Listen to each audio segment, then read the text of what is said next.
Ukraine যুদ্ধকে কেন্দ্র করে পশ্চিমারা যখন রাশিয়াকে প্রায় একঘরে করে দিয়েছিল, তখন ভ্লাদিমির পুতিনের পাশে সমস্ত শক্তি নিয়ে দাঁড়ায় আয়াতুল্লাহ খামেনির দেশটি। পাঠায় যুদ্ধের মোড় ঘুরিয়ে দেয়া অঢেল অস্ত্র। বন্ধুত্বের সেই কথা ভুলে যাননি রুশ প্রেসিডেন্ট পুতিন। আর তাই ইরান যুক্তরাষ্ট্র সম্ভাব্য সংঘাতের ব্যাপারে ট্রাম্প প্রশাসনকে হুঁশিয়ারি দিয়েছে মস্কো। জানিয়েছে, আয়াতুল্লাহ খামেনির দেশটির সাথে সংঘাতের পরিণতি হবে ভয়াবহ। ইরানের বিরুদ্ধে সামরিক আগ্রাসন অগ্রহণযোগ্য বলেও জানিয়ে দিয়েছে পুতিনের প্রশাসন।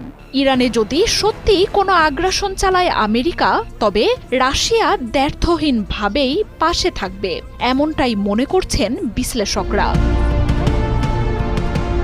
ট্রাম্পের জয়ের পর থেকেই যুক্তরাষ্ট্রের সাথে ইরান